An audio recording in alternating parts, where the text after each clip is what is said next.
अव्यक्त रूप में हमारा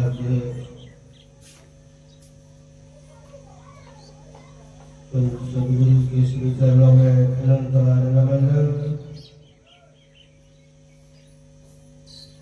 है। यह पुण्य अवसर पर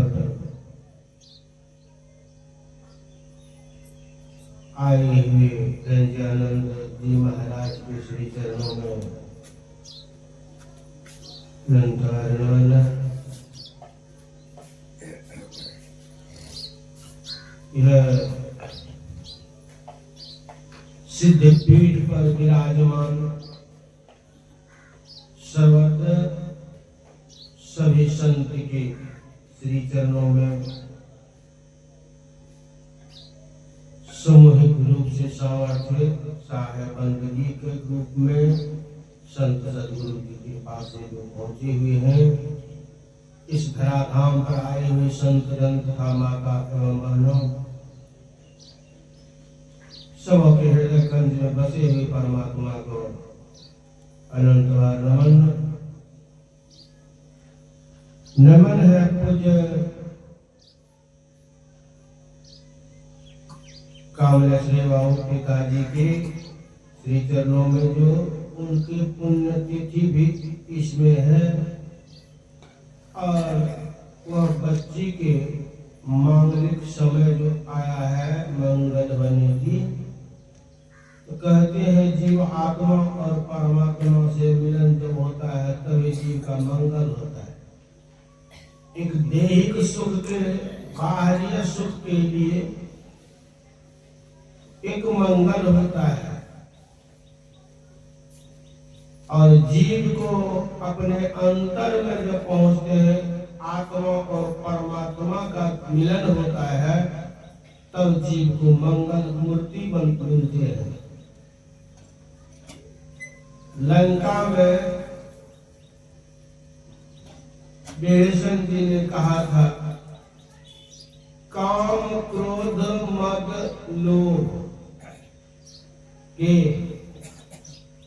ये तीन रास्ता जो है, नाथ नरक कर्पण, तीनों नरक का रास्ता है। इनसे परे काम को निष्काम से जीते, क्रोध को अक्रोध से नहीं जीते न, तो क्रोध कभी नहीं जीते। सबों के ऊपर, मुनि महात्माओं के ऊपर ही है। वो अक्रोध से क्रोध को जीतते हैं, तब वह संत कहा। काम को निष्काम से जीते, आशा को निराशा से जीते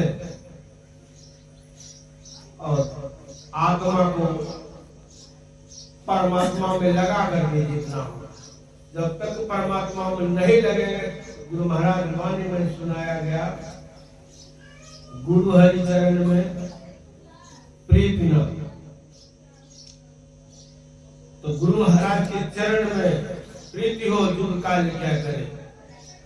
और उनके लिए कहा, हाथ पैर गुदा लिंग आंख कान नाक जीवा त्वचा, इनसे नहीं परमात्मा को साक्षात्कार कर सकते। केवल आत्मा से ही परमात्मा को साक्षात्कार कर सकते हैं, कल्याण भी प्राप्त कर सकते हैं। कल्याण का स्थान आपके ही साथ में है।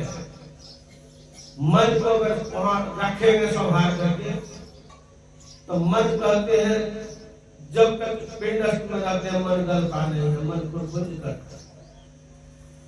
अंदर में जाने पर कहते हैं, जब से अनहद घोर सुनी, इंद्री थकित गलित मन हुआ, 14 इंद्री थकित होगा, गल जाएगा, काम और क्रोध पर विजय होगा। इन्हीं से विजय करना है, अपने अंदर नहीं होगा। अतः काम क्रोध मद लोभ, वहां का इंद्री थकित गलित मन हुआ, आशा सकल हनी, आशा समाप्त हो जाए तो जीव बच जाएंगे। तो जीव ही परमात्मा स्वरूप है। जिसको आप खोजना चाहते हैं वे ही जानत तुम ही हो जाए, तुम ही हो जाओगे परमात्मा स्वरूप। इसलिए परमात्मा स्वरूप संत सदगुरु हम लोगों के शरण में आया है, उन्हीं से सुनेंगे तो बहुत कल्याण होगा। बोलिए प्रेम से श्री सद्गुरु महाराज की जय।